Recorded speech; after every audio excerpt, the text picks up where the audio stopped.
Assalamualaikum warahmatullahi wabarakatuh. Bismillahirrahmanirrahim. Alhamdulillahilladzi atana bilwahidiyati bifadli rabbina. Alhamdulillahi salatu wassalam alaika wal ali ya khairul anam. Rabbun karim wa anta dhu khulqin azim. Fasfa' lana indal karim. Allahumma ya aliyu ya adim, salli ala sayyidina Muhammadin dil qadril adim wa ala alihi wa sahbihi wa barik wa sallim wahdina wa bina syiratal mustaqim, amma ba'du. Para hadirin hadirat pemirsa channel Alam Hikmah dimanapun Anda berada yang dirahmati oleh Allah Subhanahu wa ta'ala. Kita bertemu lagi dalam season yang sama, yang mana kita hari ini telah melaksanakan puasa di bulan suci Ramadan, mendapatkan 12 hari. 12 hari Ramadan ini termasuk 10 hari yang kedua. Allah Subhanahu wa ta'ala memberikan maghfirahnya kepada hambanya, memberikan ampunannya kepada hambanya. Yang saya pikirkan, hamba yang bagaimana yang diberikan oleh Allah ampunan, ini termasuk hamba yang pilihan, hadirin.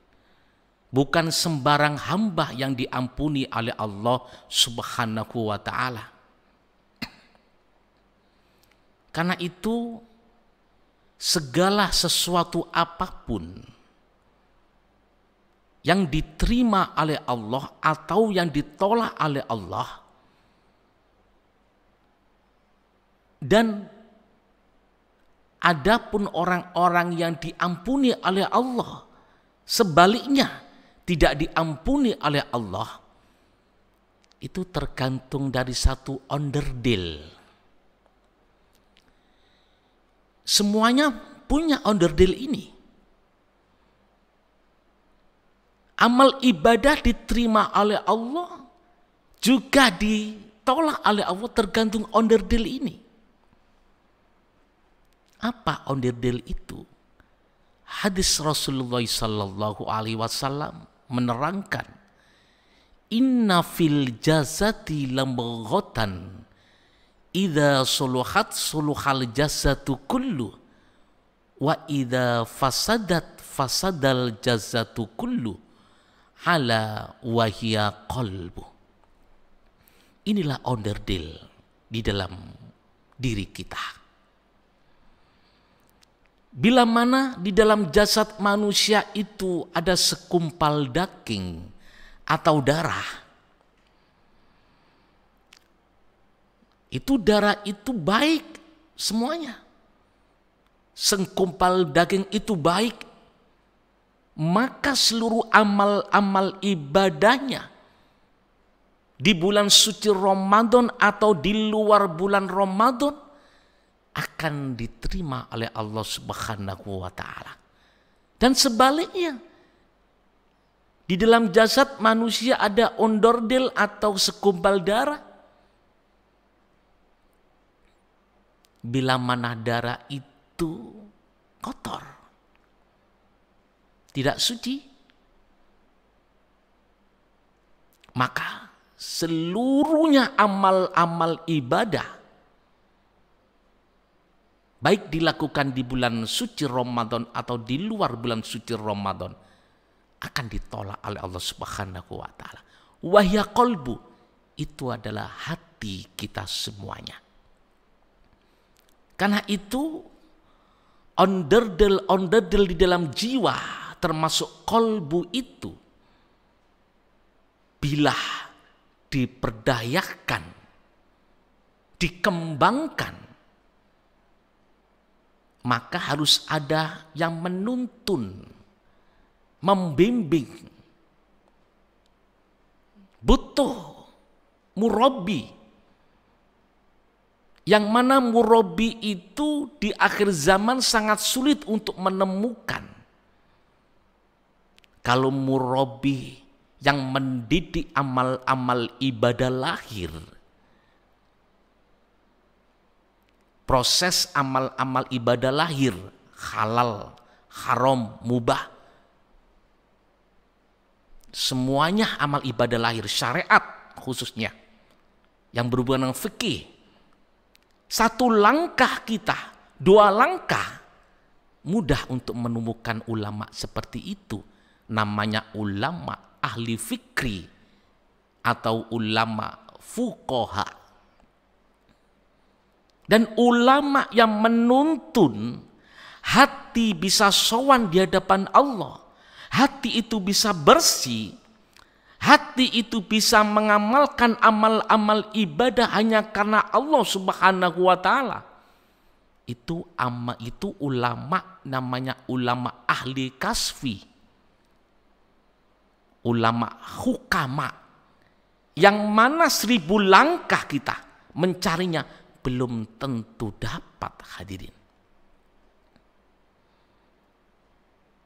Karena itu untung bila mana hadirin hadirat mendapatkan guru ulama seperti itu, yang bisa menuntun jiwa kita, kolbu kita, tahu sadar bahwasanya segala apapun bentuk amal ibadah hanya ditujukan untuk Allah Subhanahu wa Ta'ala.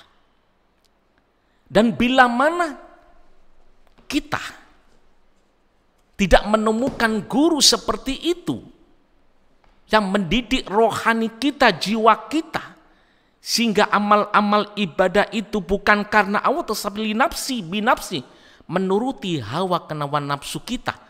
Amal ibadahnya bukan karena Allah tapi maksiat di hadapan Allah. Hadis yang diriwayatkan dalam kitab Takribul Usul mengatakan, man dakhalad dunya walam yusaddif rajulan kamilan yurabbihi kharaja minha mutalawwisan bil kabair wa in kana bi'ibadati tsaqalain.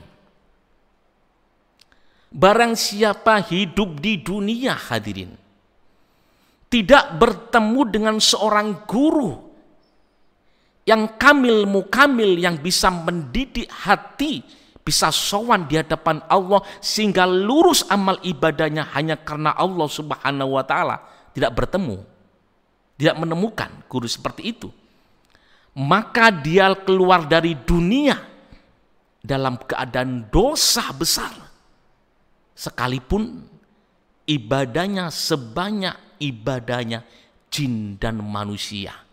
Na'udzubillah min dzalik. Karena itu hadirin, perlu ikhtiar kita, usaha untuk mencari ulama-ulama ahli kaswi yang bisa mendidik jiwa kita, rohani kita, sehingga amal-amal ibadah kita dalam bulan suci Ramadan lurus. Kenapa? Karena jiwanya itu bersih, sudah bersih. Kalau sudah jiwa ini bersih, maka seluruhnya amal-amal ibadah apapun akan bersih hanya lillahi ta'ala, hanya karena Allah, hanya nol semata-mata untuk Allah, dan semata-mata semuanya itu hatinya sadar bahwasanya karena pertolongannya Allah Subhanahu wa Ta'ala. Semoga kajian yang sedikit ini bisa bermanfaat bagi kita semuanya, khususnya dalam puasa Ramadan, sehingga kita bisa takwa di hadapan Allah, sehingga kita mendapatkan maghfirahnya Allah Subhanahu wa Ta'ala fid dini wad dunya wal akhirah. Wabillahi taufiq wal hidayah. wa min Rasulillah sallallahu alaihi wasallam asy-syafa'ah wa tarbiyah. Wassalamu alaikum warahmatullahi wabarakatuh.